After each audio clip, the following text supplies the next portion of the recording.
सुप्रभात बच्चों। कैसे हैं? लेकिन बोल तो बड़ा धीरे धीरे रहे हैं आप लोग। कैसे हो?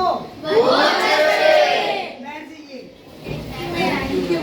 कल मैंने आप लोगों को दिए थे विराम चिन्ह। तो सबसे पहले कोई बच्चा मुझे बताए विराम चिन्ह होते क्या है या इनकी क्या आवश्यकता होती है? हाँ जी बताइए। इस वाक्य को पूरा करने के लिए कई जगह बताया ठीक है, लेकिन शब्द जैसे एक माला में मोती पिरोए जाते हैं तो वो एक माला बनाने की कोशिश की गई लेकिन मोती थोड़े से गड़बड़ हो गए। विराम चिन्ह क्या होते हैं? जैसे अभी मैं बोल रही हूँ तो बोलते समय कहीं पर थोड़ा रुकते हैं, कहीं पर ज़्यादा रुकते हैं। तो बोलते समय तो हमें सुनने से पता चल जाता है कि कहाँ पर क्या विराम लिया जा रहा है, लेकिन जब बात आती है भाषा को लिखने की तो जब उसको लिखते समय हमें दिखाना होता है ताकि पढ़ने वाला समझ सके कि लिखने वाले ने किस मनोभाव के साथ लिखा है, तो वहाँ पर विराम चिन्हों का प्रयोग होता है। आज हम छोटी सी एक्टिविटी करेंगे। ये बहुत सारे विराम चिन्ह हैं। बताइए कौन सा विराम चिन्ह है? ऊंचा बोलेंगे। बताइए कौन सा है? विवरण चिन्ह, जिसको हम निर्देशिका भी कहते हैं। ये थोड़ा सा बड़ा बना हुआ, ये बताइए वही है विवरण चिन्ह या निर्देशिका। लाघव चिन्ह, किसी का छोटा रूप क्या है? लाघव चिन्ह। लाघव चिन्ह का प्रयोग कब किया जाता है? किसी शॉर्ट फॉर्म लिखने के लिए, जैसे जब किसी शब्द का हम छोटा रूप यानी उसका लघु रूप लिखते हैं। उदाहरण के लिए बताइए डॉक्टर। बहुत बढ़िया। ये बताइए ये इकट्ठे प्रयोग होते हैं। उद्धरण चिन्ह, इनका प्रयोग कब होता है? किसी वाक्य को जब किसी ने कोई वाक्य बोला हो और हमें उसको ज्यों का त्यों लिखना हो। बहुत बढ़िया। किसी के कथन को ज्यों का त्यों लिखना हो तब हम इस चिन्ह का प्रयोग करते हैं। ये बताइए विस्मयादि बोधक चिन्ह। तो आपको ये तो मालूम चल गया। ये बताइए आपको चिन्ह कौन से हैं ये तो आपको अच्छे से पता चल गया, लेकिन इन चिन्हों का प्रयोग हम कब करेंगे वो आपको बताना है। ये बताइए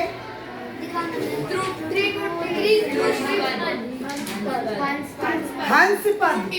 हंस पद यानी त्रुटि पूरक, जब लिखते लिखते कोई गलती हो जाए या कुछ छूट जाए तो उस छूटे हुए को लिखने के लिए वहां पर हम इस चिन्ह का प्रयोग करते हैं।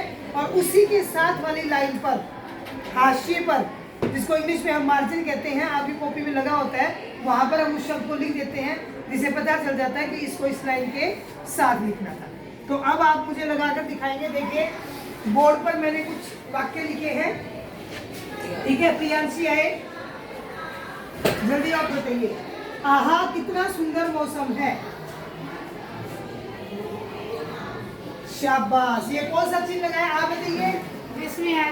विस्मयादि बोधक चिन्ह। ये कौन सा चिन्ह लगाया है? विस्मयादि बोधक चिन्ह। शाबाश। आप आइए मेरी जी करेंगे। ये कौन सा चिन्ह लगाया? आप ऐसे नहीं बोलेंगे, ऐसे भी मालूम नहीं चलता ना किसको आया किसको नहीं आया। आप बताइए पूर्ण विराम। ये कौन सा चिन्ह है? पूर्ण विराम। शाबाश बहुत बढ़िया। आप आइए। चारों ओर रंग बिरंगे फूल खिले हैं।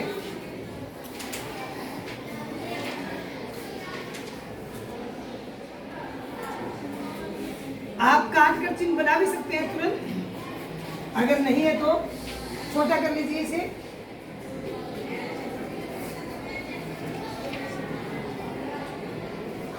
हाँ जी मनन आप बताइए कौन सा चिन्ह लगाया? ये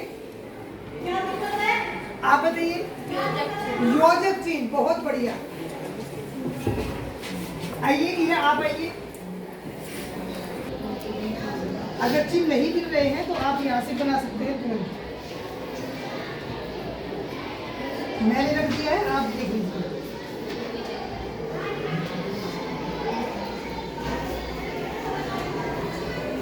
आप बताइए कौन सा चिन्ह है? ये ऊंची आवाज में बोलिए। पूर्ण विराम। कौन सा चिन्ह बनाया ये? शाबाश। हाँ जी, अपनी मर्जी से कोई आना चाहेगा? यस, आप आइए। अब थोड़ी परीक्षा थोड़ी कठिन है। अगले वाक्य में, अरे वाह, बहुत बढ़िया। कौन सा चिन्ह बनाया? आर्यन बताएगा। आर्यन बताइए बेटा, कौन सा चिन्ह बनाया? उद्धरण चिन्ह। उद्धरण चिन्ह क्या एक ही बार होता है? ये हो गया उद्धरण चिन्ह। पूरा कीजिए, जल्दबाजी नहीं। शाबाश, बहुत बढ़िया। यानी अभी उद्धरण चिन्ह की परिभाषा किसने बताई थी? उद्धरण चिन्ह कब प्रयोग किया जाता है?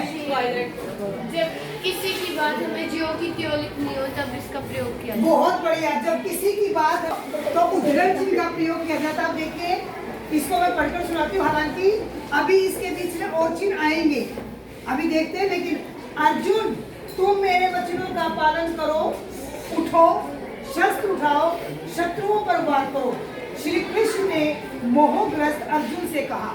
अब यहाँ पर किसकी की बात को जो की त्यों रखा गया है?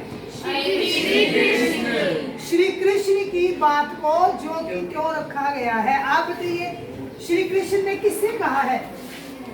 अर्जुन से कहा। श्री कृष्ण ने अर्जुन से कहा, तो श्री कृष्ण की बात को जो उन्होंने अर्जुन से कही थी उसको जो की त्यों यहाँ पर रखा है, जिसको दिखाने के लिए हमने उद्धरण चिन्ह का प्रयोग किया है। उद्धरण चिन्ह जहाँ से बात शुरू होती है वहाँ शुरू होता है, और जहाँ पर वो कथन खत्म होता है वहाँ पर वो उद्धरण चिन्ह बंद हो जाता है। बैठ जाइए, बहुत बढ़िया। अभी और कौन पूरा करेगा? आइए।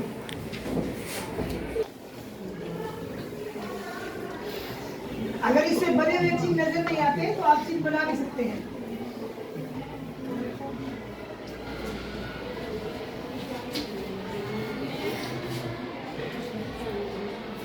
कौन सा चिन्ह लगाया? ये चिन्ह कौन सा है? अल्प विराम। बहुत बढ़िया। चलिए, और कौन पूरा करेगा? हाँ जी, आइए, शाबाश, बैठिए बेटा। कौन सा चाहिए आपको? अल्प विराम चाहिए, जो अभी प्रयोग किया था वही चाहिए।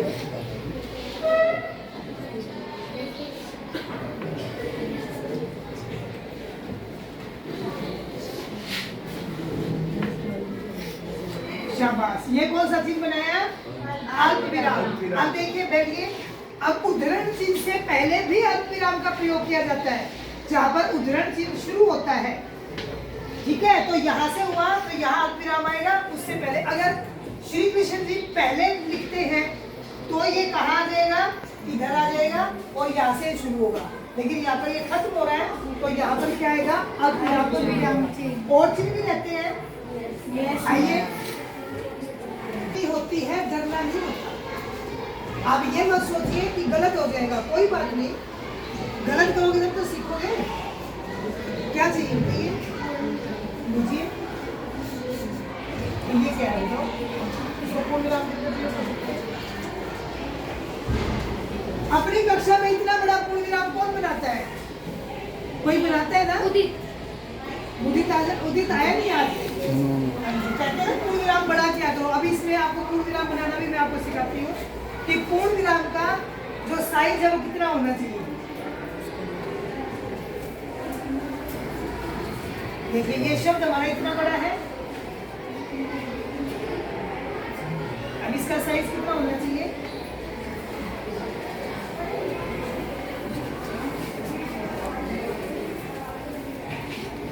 ये यानी जितना बड़ा हमारा अक्षर है उतना बड़ा हमारा पूर्ण विराम होना चाहिए। समझ में आ गया? क्योंकि नर्सरी में तो खैर विराम चिन्हों का प्रयोग नहीं होता है, क्लास फर्स्ट से विराम चिन्ह शुरू हो जाते हैं जो समझाए भी जाते हैं।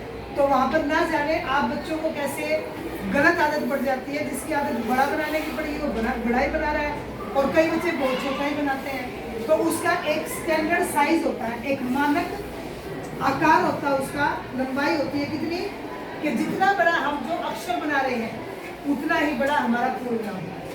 अगर अक्षर बड़े हैं तो पूर्ण विराम उसके हिसाब से, और अगर अक्षर छोटे हैं तो पूर्ण विराम भी उसके।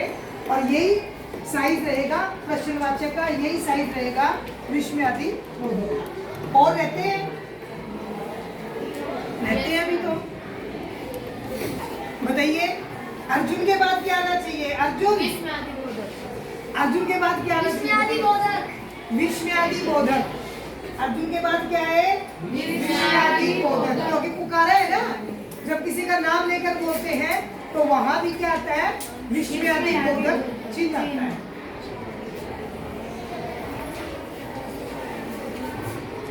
और रह गए, बताइए और चिन्ह कहाँ है ये बताइए। मेरे वचनों का पालन करो, उठो, क्या आएगा? अल्प विराम आएगा। अब अल्प विराम और आप लोगों ने कब बनाए? आपने चिन्ह तो बहुत बनाए लेकिन ये प्रयोग नहीं हुए, निर्देशिका ही प्रयोग नहीं हुआ। कोई बात नहीं, कल हम इसका अभ्यास दोबारा करेंगे। आप अपने घर से दोबारा बना